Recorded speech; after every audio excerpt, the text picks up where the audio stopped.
Welcome to mega 9 TV. నేను కావ్య. పశ్చిమ గోదావరి జిల్లా పాలకొల్లు మండలంలో 86 లక్షలతో పలు అభివృద్ధి పనులకు నీటిపారుదల శాఖ మంత్రి నిమ్మల రామానాయుడు శంకుస్థాపన చేశారు. రాష్ట్రంలో 5 ఏళ్ల పాటు వ్యవసాయ రంగాన్ని గాలికి వదిలేసిన వైసీపీ రైతులను పూర్తిగా విస్మరించిన జగన్ కు పార్టీ నాయకులకు రాజకీయాల్లో ఉండే అర్హత లేదన్నారు.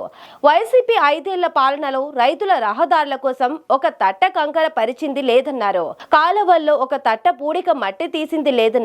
భవిష్యత్తులో రాష్ట్రానికి ఆ పార్టీ అవసరం లేదన్నారు. ఆ పార్టీకి ఓట్లు అడిగే అర్హత లేదు అని మంత్రి మండిపడ్డారు.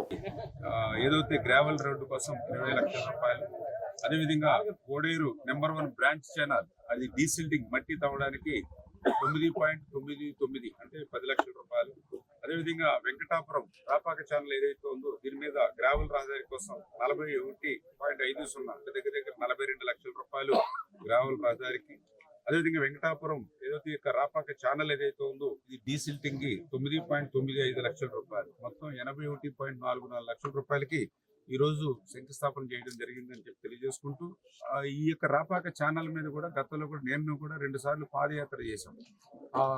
ఏదైతే ప్రారంభమైన దగ్గర నుంచి ఎండింగ్ వరకు నడుచుకుంటూ వెళ్తే కనీసం దారి లేక, అంటే కాలువ వెంబడి నడవడానికి కూడా రహదారి లేక ఆ పక్కన్నటువంటి కొబ్బరి తోటల్లో నుంచి చెరువు గట్ల నుంచి వాళ్ళ ఆపాలు తీసుకుని మళ్ళీ అట్లాగా నడుచుకుంటూ కొంత చోట అయితే ఏదైతే రైల్వే లైన్ మీద కూడా నడుచుకుని దాటుకున్నాం తప్ప అక్కడి నుంచి ఇక్కడికి రాపాక ఛానల్ గట్టు మీద నడిచే పరిస్థితి లేదు.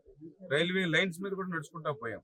అంటే ఆ రకంగా కాలువ గట్టు మీద నడవడానికి వీలు లేనిటువంటి పరిస్థితుల్లో ఈరోజు మళ్ళీ దానికి పెద్ద ఎత్తున మరి గ్రావెల్ రోడ్లు పెడుతూ ఉన్నాం. అంటే దీనివల్ల ఏంటంటే రైతాంగం స్వేచ్ఛగా మరి నడవడానికి ఆ రోడ్లు కాలం వెంబడి చూసుకోవడానికి వీలుంటుంది.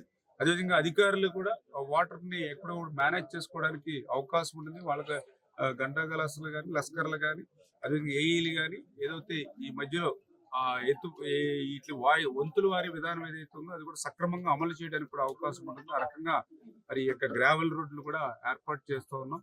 గత 5 సంవత్సరాలు వాళ్ళకి 151 సీట్లు ఇచ్చారు, 50% ఓట్లు ఇచ్చారు. పాలకుల్లోనే కాదు ఆంధ్రప్రదేశ్ రాష్ట్రంలో ఎక్కడైనా ఒక తట్ట గ్రావెల్ రోడ్ ఎక్కడైతే వేశారు అన్నదాతకి, ఏ కెనాల్లో అయినా ఏ డ్రైన్లో అయినా సరే ఒక తట్ట మట్టి డీసిల్ట్ తీయడం మీరు ఎక్కడైనా చూసారా? ఆంధ్రప్రదేశ్ అంటే వ్యవసాయక రాష్ట్రం, రైతాంగం 70-80% రైతాంగం ఉన్న రాష్ట్రం.